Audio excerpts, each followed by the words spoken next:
genius. When I hear him speak, I'm just like blown away, okay? Just real talk. If y'all have not tapped in, you about to really get a lesson today from this king, #1 author, neuroscientist, all right, out here building underground places and stuff, and just on the next level, y'all. So please help me bring up our next guest, Billy Carson.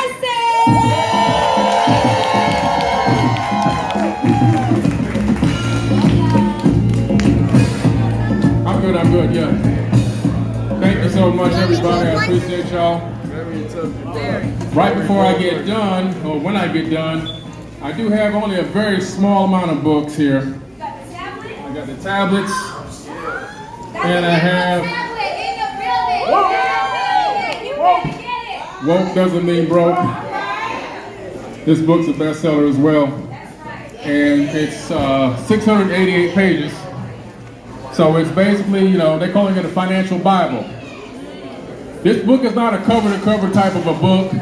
It's a book that you would look up specific information that you need. Now you can read it cover-to-cover, but specific information that you need, you can find it right here in this book.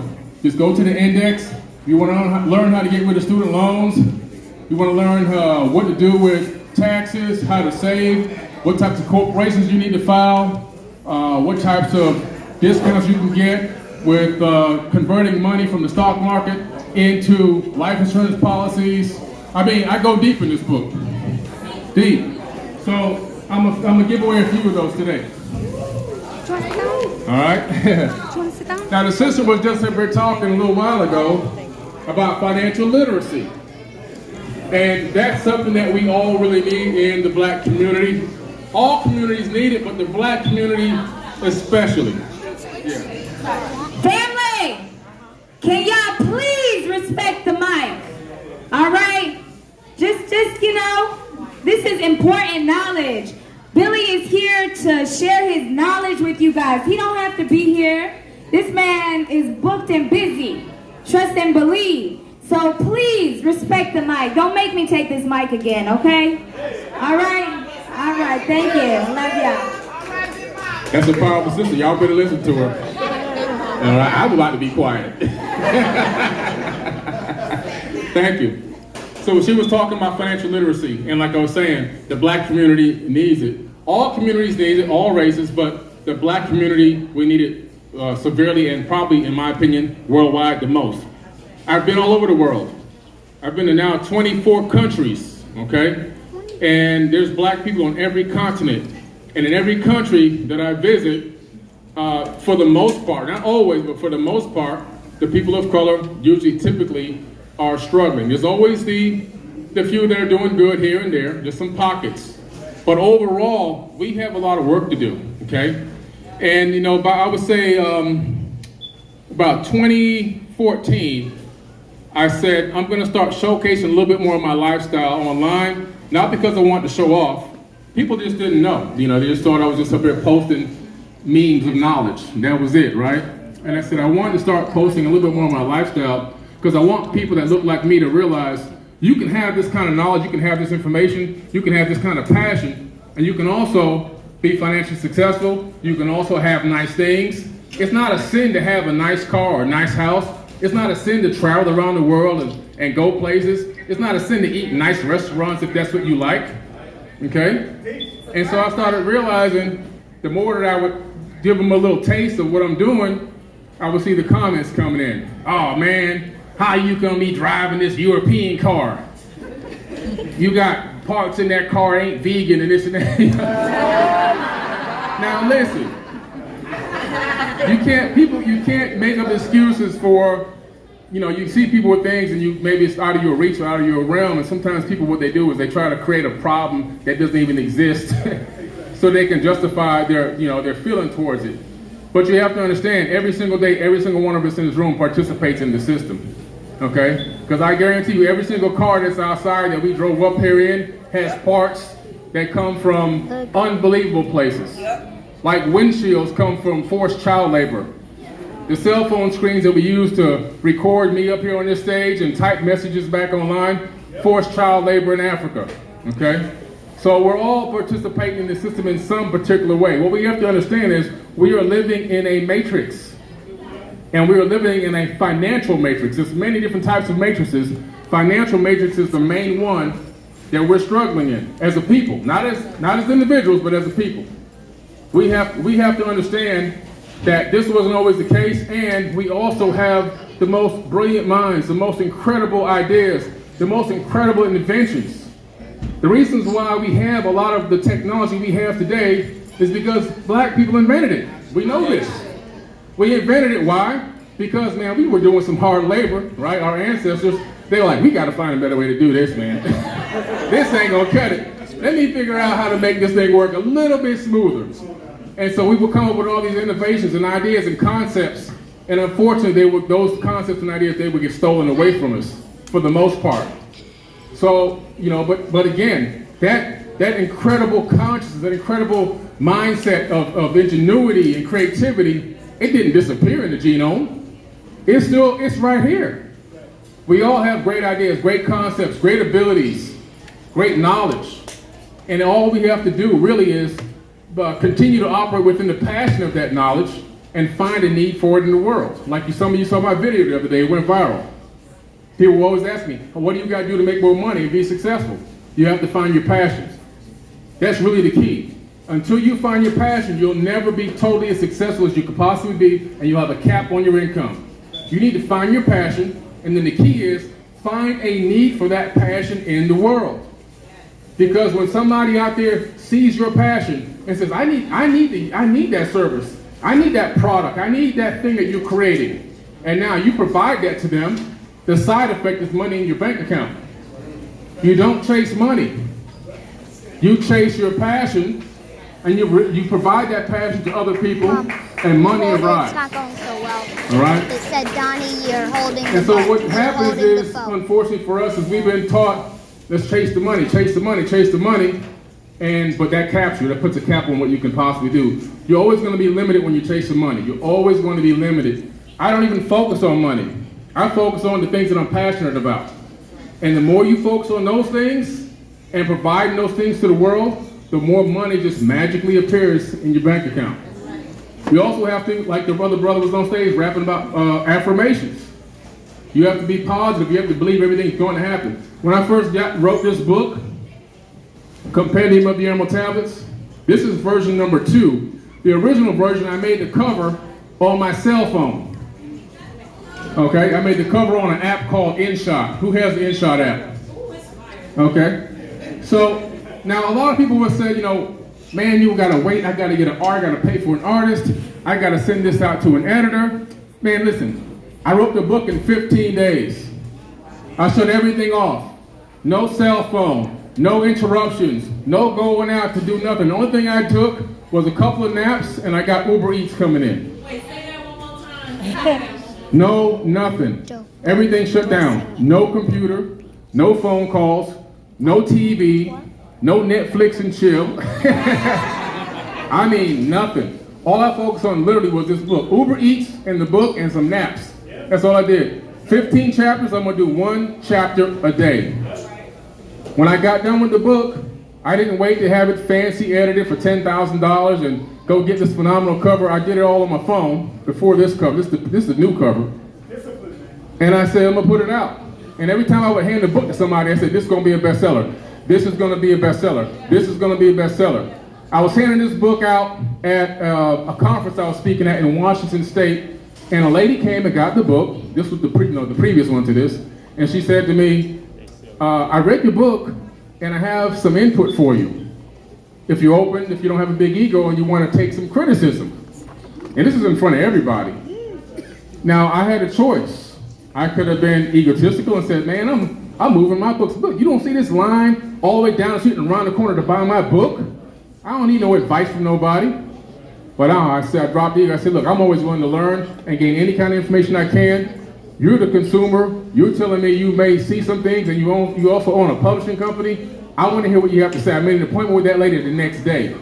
I sat down with her for 2 hours, went over everything in the book. We made the adjustments.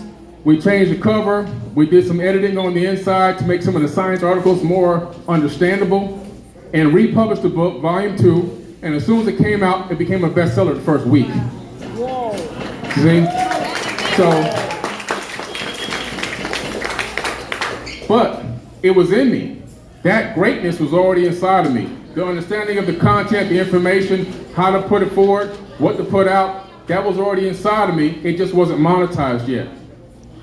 Now, once I got the book done, I started realizing, okay, now I want to sell it. Mom. I started looking into things like Amazon and all these online services, print on demand or whatever. And every single one I looked at, they wanted the majority of the money. They wanted to only give me $6, and they were going to keep the rest of the money. And I'm like, man, after all this amazing work I just did, this is a work of art. I know this is a masterpiece, and they're going to keep all the money? So I said, there's got to be a better way. So I sat back and meditated on it for a couple days. Then I said, wow, it just came to me, a download. If I become an Amazon seller and list my book as my own product, I should be able to keep all the money. And guess what? That's right. You gotta play in this matrix. You gotta play in this matrix. So once I figured that out, I was like, okay, wow. So I can become a seller. I got approved to become a seller. You have to have a corporation. You have to have a tax ID number. You have to have a real business. When they check your tax ID number in the database, it better be a real tax ID or you're not going to get approved. Got approved, listed my book as my product. Still got credit for it as a book with an ISBN number. They get the $6. I keep the rest of the money. Okay? Today that book now has done $1.4 million. One book. One book. So the key, what I'm trying to put out to you about this is procrastination. You start writing stuff, you start doing this, you start, I'm going to put this information out, whether it's music, whether it's a book, whether it's a documentary, a movie, or whatever. It could be your next Instagram post. And you keep delaying and you keep delaying. It's got to be perfect. It's got to be the best. I need this, I need that, I got to improve it here, I got to improve it there. Donnie Arcade will tell you, I sat with Donnie Arcade, we started doing music together about 5 years ago, and I said, man, we putting this out now. I'll be pulling the trigger, boom. Immediately, right? People start sitting on music catalogs for 5 years. No, listen, I don't care about, I'm putting it out now. Stop waiting to live inside of your passion and stop waiting to live inside of your gift, okay? Stop waiting. The longer you wait, the more you're putting off your blessings. I could have been sitting here, I got to get this right cover. This art ain't right. I'm going to go through 100 covers. I know somebody went through 100 art covers on their book already. The book still ain't out yet. I could have went through all these different editors and all this fancy stuff. I got it dialed in. I got it done. I'm living inside of my blessing, and I'm receiving my blessings for it. All right? The second book, Woke Doesn't Mean Broke, 3 months. 3 months. I'm giving myself 3 months to write this book. I actually wrote a 1,000-page book. The editor said, are you crazy? You can't put out a 1,000-page book. You know, and I said, well, yeah, it's a little bit daunting. She said, you could break it into bonds. I said, I want one book, just one. So we cut it back to 688 pages. But again, the same scenario. This book's going to be a bestseller. Every single time I talked about the book, every single time I put the book online or whatever I did with the book, sold it to somebody, bestseller. Book became a bestseller as well. And again, so getting back to the reason why I wrote this book is because financial literacy is key. Things like in the black community, life insurance. We don't like to talk about it. We don't like to have it. Both my parents are dead and gone, unfortunately. And you know what I got? Nothing. Bills. I got debt. Okay, and this happens way too many times. That's one of the biggest things I want to impart in this book is how to build a legacy and leave something behind instead of absolutely zero or negative zero. All right? Something as simple as having a whole life policy, not a term life, because term life is not that great. Term life, unless somebody gave it to you for free where you're working or whatever, but whole life is the way that you need to go. Why? Because whole life is a compounded interest savings account. So the money that you put into a whole life insurance policy, you can actually get access to that money if you're still alive and healthy. So with my whole life policy, for example, out of that, each one of my kids will get $1 million, and I got 5 kids. Okay, and my grandchildren each get $500,000. I got 3 grandchildren. Now, let's say in 3 or 4 years, I need to get $300,000. I see a great opportunity. I want to get this real estate property. I can call up my agent and say, hey, send me a check for $350,000 right quick. I need to do something. That money's going to show up at my house. or deposited right to my bank account. With a term life insurance policy, you can't do that. Once you pay, it's like car insurance. You keep paying and paying and paying, but you can never get any of it back. So these are the things I'm trying to teach in this book that we just don't know about. We just don't know about because we haven't really been taught that information. I mean, I didn't grow up learning this information. My mom and dad, bank account, and their finances were inside of a shoebox. And in most times, if it had 40 bucks in it, that was a lot of money. It was mostly, it just had change and coins. To be quite honest, we didn't have any money. I came from underneath the ghetto, like literally. I sold my toys when I was 7 just to have spare change to go to the ice cream truck. And then from there I realized, oh, there's nobody coming to save me. I'm gonna have to save myself. You know, I don't hope this doesn't offend anybody, but you are your own savior. Stop looking externally for help to come in and deliver you from something. Because you already are the person that's here to deliver yourself. And the faster you recognize that, the faster you're gonna progress in life, the more successful you're gonna be, the more happy your life is gonna become, because you're not gonna be sitting around hoping and begging and waiting and wishing for something to come and save you when you realize the action starts internal. You have to take a journey to inner space, and when you do that, all of a sudden, everything begins to light up. And when you start focusing on the things that you need to accomplish, focusing on your passion, focusing on your dreams, all of a sudden, guess what happens? The law of attraction kicks in. And then people are put into your life, opportunities are put into your life, and you're put in positions to take advantage of those opportunities that will get you to your end goal. But it all starts with going internal. Stop looking external for all the assistance. Stop looking for people to put you on and set you up. I remember when I first got into the music business, every door I knocked on was like, get out of here. Get out of here. People I thought were down with me, like were really big in music, some real superstars in music. I'm talking to these guys every day and stuff like that. I'm like, oh man, they're gonna take care of me. Man, please, poof. Nah, they ain't, we don't want you. You know? I was like, wow, that's what I'm telling you. Hey, back to the memories. Opelika, Miami, Florida, selling my toys. Okay, I gotta do this myself. I just pulled up my jock straps. I called Donnie, okay, so let's go to work, man. And we ended up getting on Billboard. We were on Billboard for 8 weeks in 4 categories. That's right. Yeah. 2018. All right. So and we did it the back door way. We went in through the back door. I didn't have $1 million budget to break an artist. We figured out you can put viral content online and put your music on and get people interested in the music that way. I make a post to get 100,000 views in a day, maybe get 10,000 song plays on Spotify or something like that. Next thing you know, you're creating volume for yourself. You always got to know how to play in this matrix. But the longer that we sit back as a people and continue to wait and wait and wait and wait and wait for all these helps and handouts and all these saving and deities to come and save us, the longer that we're going to suffer like this. I'm sorry. We have to understand, man, we really do have some true power. There's so much genius in this room right now. Every individual in here is a whole multi-trillion-dollar corporation. Every single one of us. Every single one of us. It's just a matter of realizing it.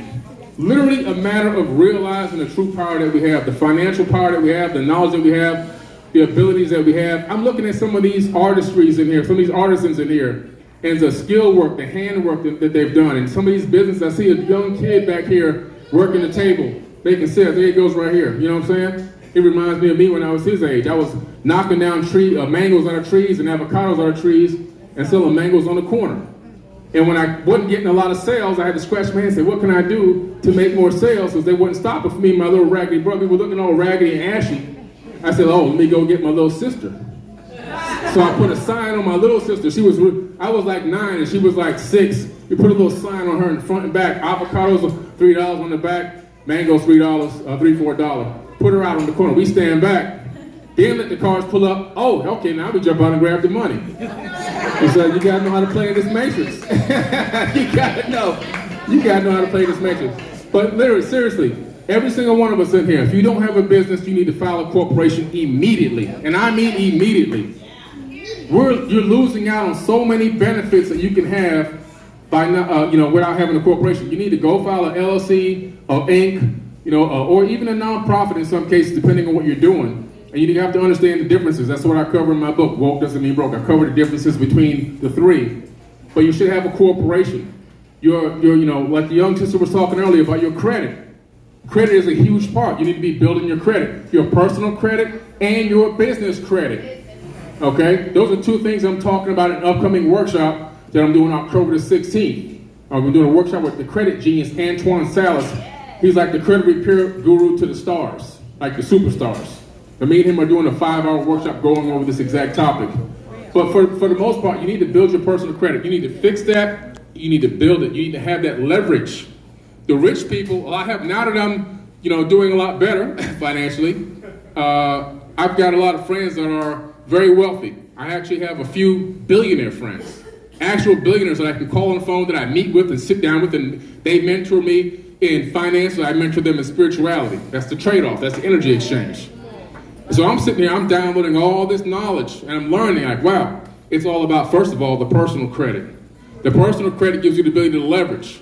The next thing is the business credit. How do you build the business credit? Starting off with the tax ID number, getting tier 1 credit lines, tier 2 credit lines, tier 3 credit lines. All these business credit lines are not based on your social. They're based on your tax ID number and your payment history on net 30, net 15 terms, net 60 terms. I covered this pretty extensively. So you can actually build your business credit. I just bought the brand new S580 Mercedes. I actually ordered it last year. It finally got delivered because there was a chip shortage.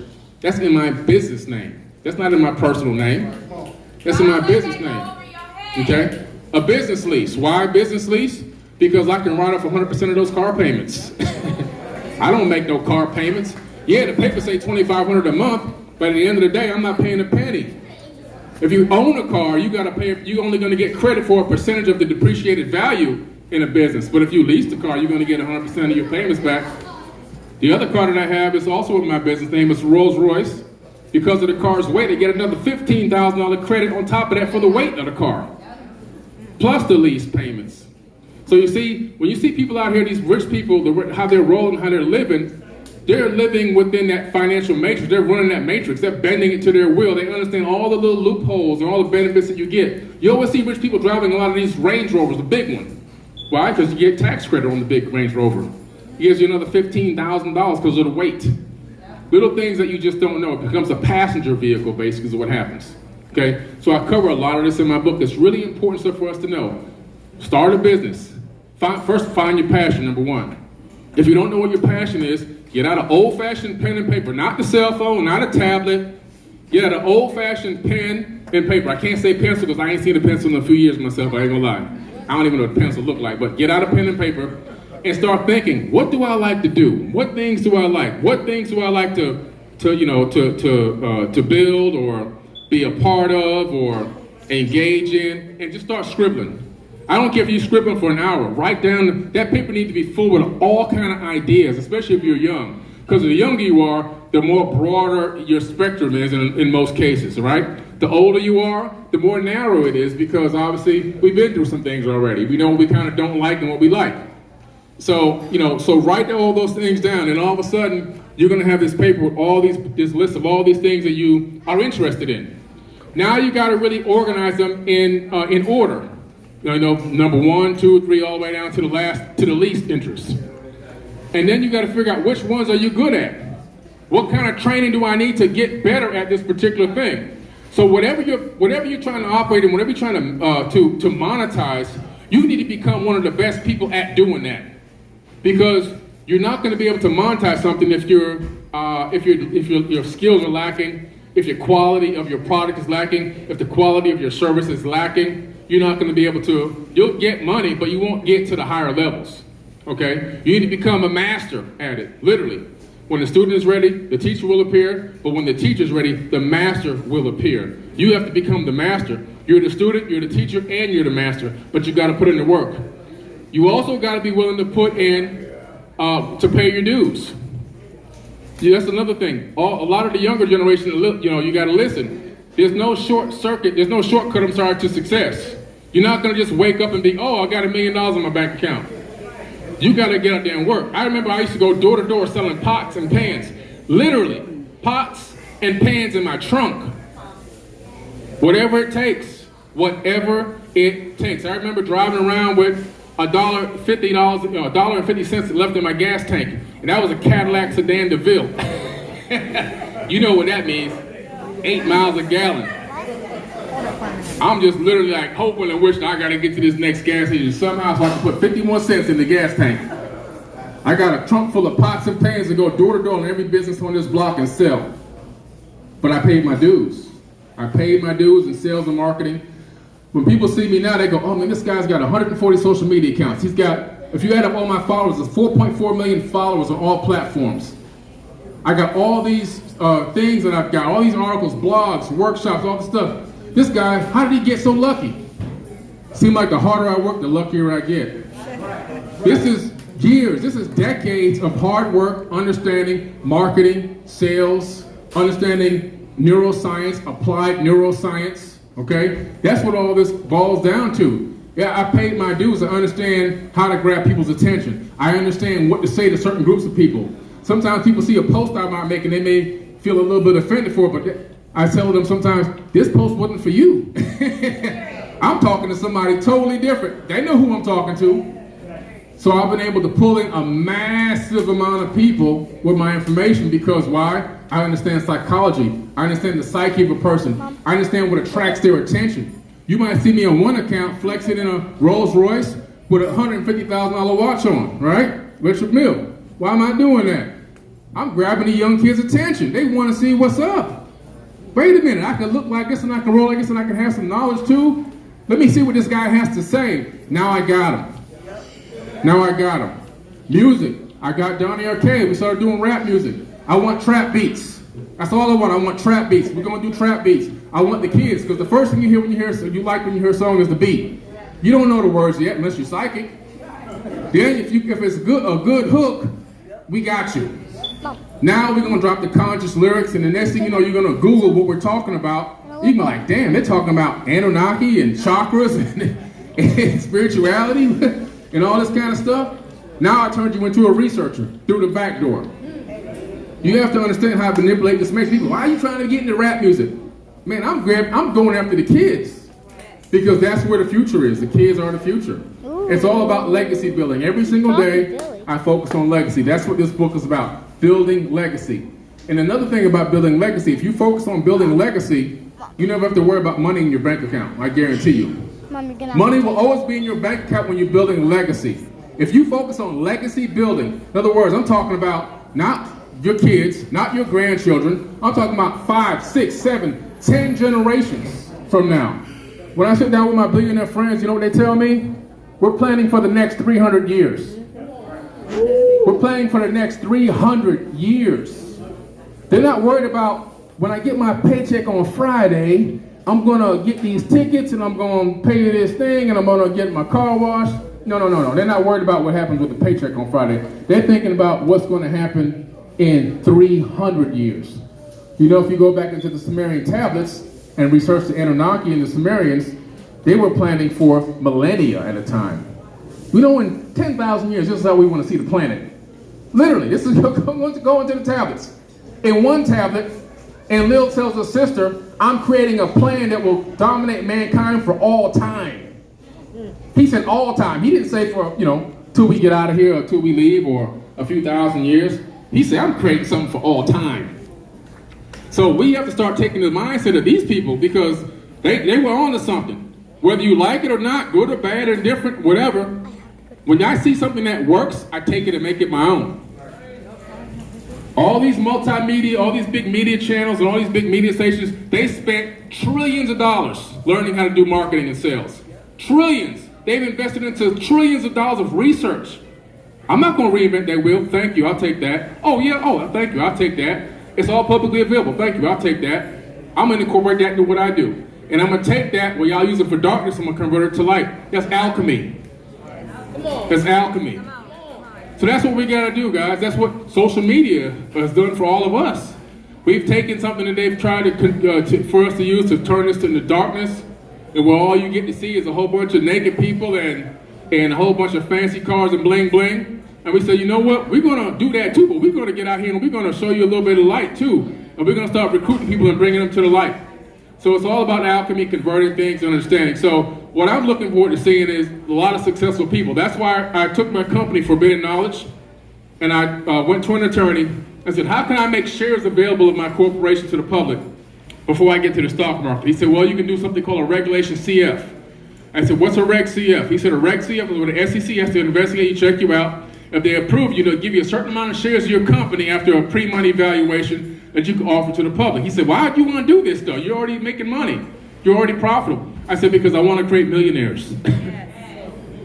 That's what I want to do. I want to create millionaires. I don't want to be the only person that can wear a watch that costs $150,000. I want to be the only person that can see 300 acres of land and say, I want to buy that and make my own city. I want everybody. I want to be able to say, you know what? Hey, I saw you at the convention, up there at Alter Candy. Hey, and there's a lot around the corner, man, but 50 acres. You want to go in on that with me? Let's go. You know what I'm saying? That's what I'm talking about. How are we going to get to that level? Because that's what my friends are doing. I sit around this guy. His name is Bill. Matter of fact, we have a show we got coming out called Breakfast with Billy, because both our names are Billy. And we just sit there and we're talking, and he gets a call. So-and-so, a small island off the coast of Sicily. I think we should go in on that. You know what I'm saying? I mean, but I'm thinking, wow, I want to call somebody and say the same thing. There's a nice island off the coast of Florida, but the Bahamas got little islands for $1 million, $2 million, $3 million. I want to buy a little island.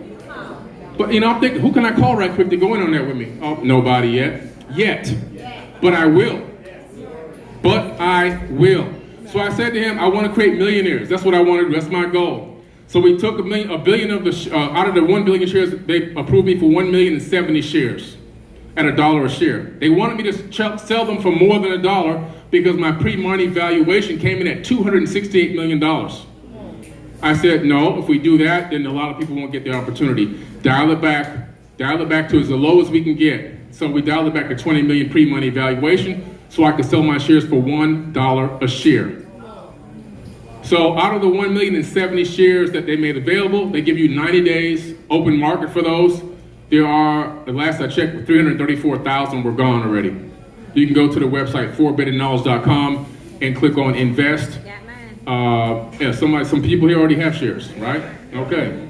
So, it's a blessing. So when round two starts of the raise, the Reg CF goes to a Reg 504D, I believe is what it's called. And then from there, the people who got the shares at $1, they already now have premium shares.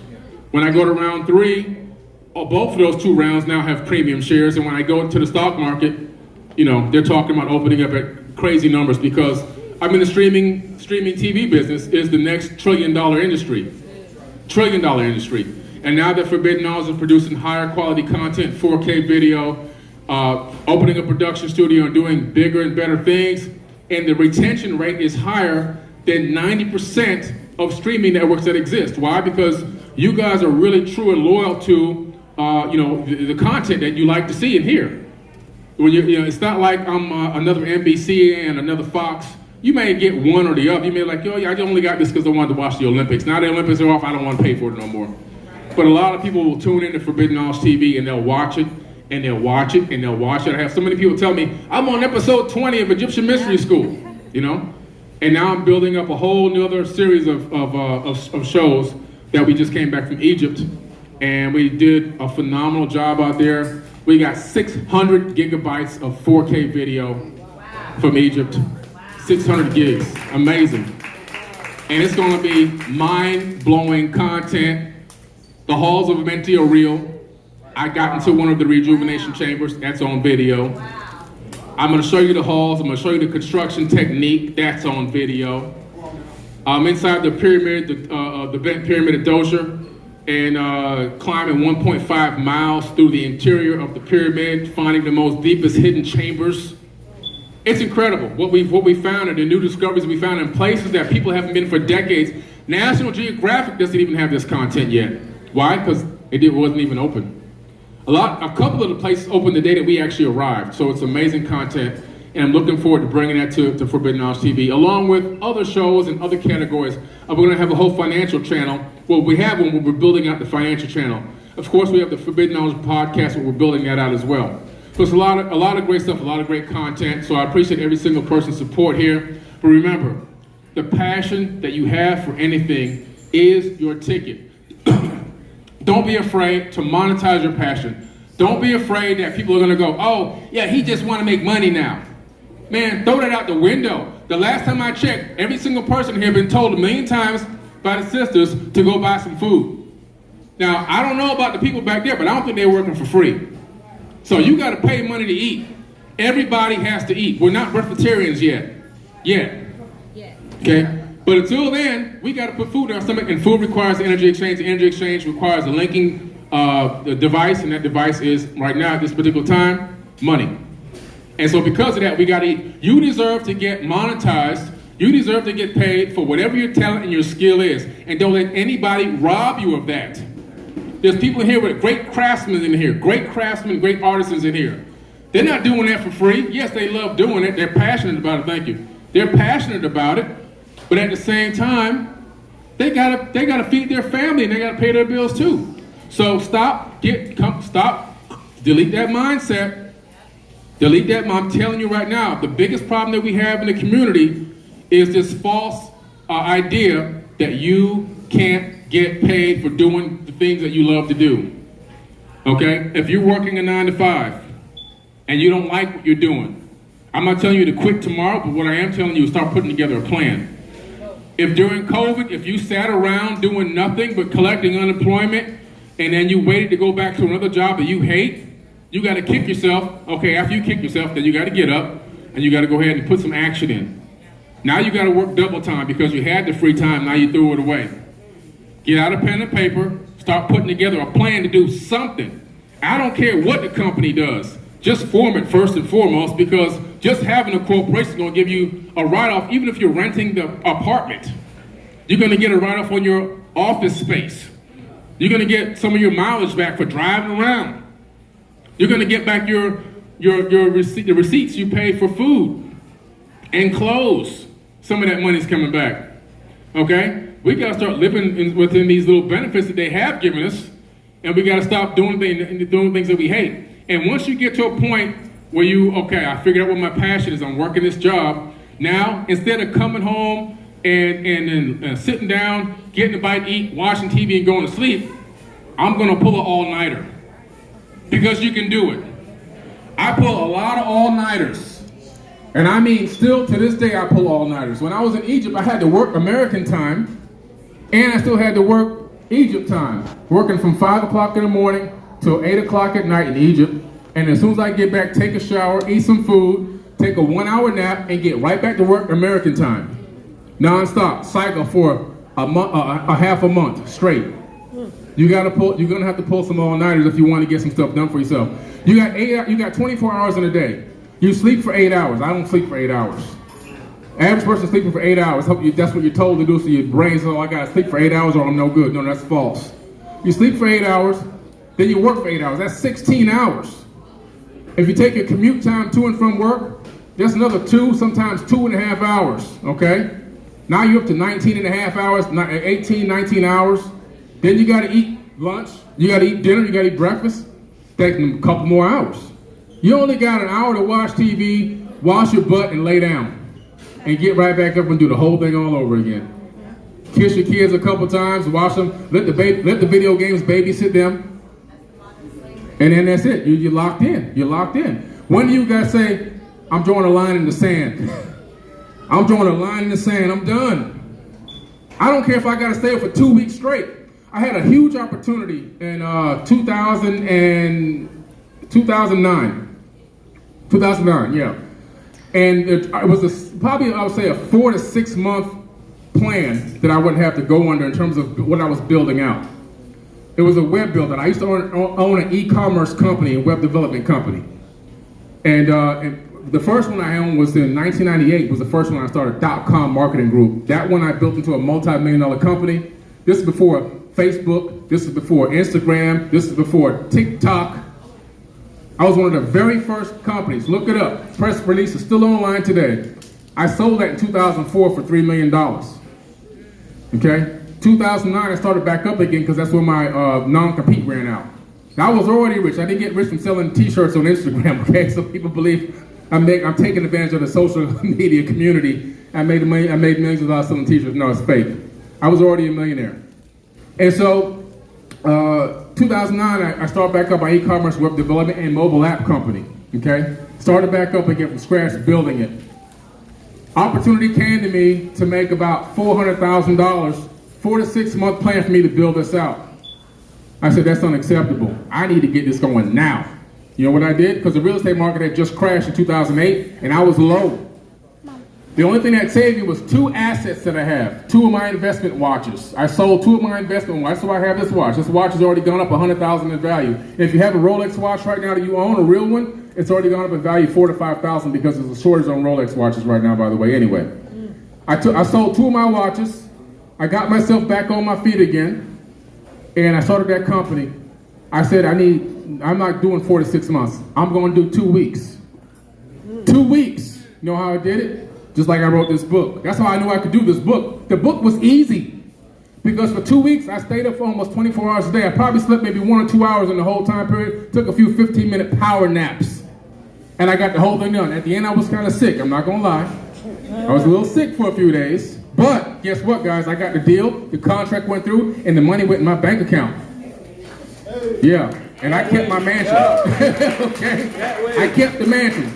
And so while everybody was, my friends some were committing suicide and everything else after this collapse, I lost a lot. I had 400 properties in that whole collapse that I ended up getting stuck with. It was a nightmare. But I didn't go back down to zero. And so that's because once you know the recipe is energy. That's the recipe. The recipe is always energy. And if you don't put out the energy, nothing's going to happen. Nothing's going to happen. So we got to come to a place, I'm not saying that we're lazy, but a lot of times we just get comfortable with status quo. Oh, I put a little bit of energy in today and, I'll get back to that tomorrow. No. Elizabeth is here right now. Elizabeth Hoekstra, she's my director of operations. She's been working with me for a few months. She will tell you, I get work done. Sleep is the kin to death. I'm not worried about sleeping right now. I sleep in 5 years when I'm done. I got a check in my pocket right now for $1 billion written to myself. I got a check for $1 billion written to myself. When I see those memes online, I'm going to be the next millionaire in my family. I just skip right past those. I don't even look at those no more. I only want to see $1 billion talk. That's all I want to see. I want to see $1 billion talk. I want to be in the Billy Club. Why? Because I can help a lot of people. To date, I've helped raise and donate over $12 million. $12 million. 90% of that money has gone to minorities. The majority of it has gone to girls looking to go to college to play basketball. Scholarships. Okay? A lot of the teams that I coached, I had one of the largest programs in Florida. 121 players, 7 teams. The #1 AAU program, and also junior Olympic teams in the country at one time. And we raised a lot of money. Every single player, huh? I know a lot about basketball. And I will give you on that court, man. I'm ready. Look, these are my shoes. These are the companions. I'm ready to lace these things up and go right now. And so, another thing I learned too, Bob, I'm glad you said that, is you have to personalize I like to personalize everything to myself. I got on my own shirt. I got on my own shoes. Okay? You know what I'm saying? You know how I learned that from? Dame Dash. Dame Dash was following me on social media. I didn't know he was following me. Donnie Arcade said, Dame Dash is following you, man. I said, what? I said, I didn't even know. I went to his page. He was following me. I followed him back. I guess he saw the notification. He sent me a DM. I said, hey, what's up, brother? How you doing, man? I like your work. He's like, man, I'm a big fan of your work, man. I got the Dame Dash Studio CD. I said, I'd love to be on there. He said, man, when can you come out here? I said, I'll be there tomorrow. I said, I'm in Florida. I'll be there tomorrow. I hopped on a plane the next day. I was in his city. He told me, meet me at the studio in Burbank. When I started heading that way, he called me and said, sorry, I didn't make it down there. I got Malik Yoba and all these other Hollywood people at his house. He said, come to my house. I said, okay, shoot, I don't even know who I am yet. I'm coming to your house. I'm headed to the 90210. I only heard about that on TV. I didn't think it was a real place. I'm like, okay, wow. So I drive to 90210, top of the hill, Beverly Hills. I said, man, this guy fell off. This is my conception from what I'm hearing on the street. I pull up, this guy got a house larger than a hotel. I said, what in the world? I pull up, he got all these movie stars and stuff coming out of his house and everything. I walk in his house, and we chilling, we talking, we having a good time. I say, I gotta use the bathroom right quick. I go to the bathroom, the napkins are personalized, the floor mats personalized. I said, yeah, this guy's really into it. So I come out, everything in the kitchen is personalized. All his clothes he's wearing is his clothes. I'm like, man, I like this. I'm a copy success. Period. You know, I'm not going to reinvent this wheel. So I started doing the same thing. There's nothing wrong with that. That's a compliment. That's a compliment to somebody when you copy something that's successful. It's not biting. It's not all this, oh man, he copied. No. That's success, copying success. Don't reinvent the wheel. That's what the billionaires do. They copy success. They don't reinvent the wheel. My mentor, his mentor, is one of the richest people in the world. Okay? He's just copying all this guy's moves. You know what I'm saying? Warren Buffett. That's his mentor.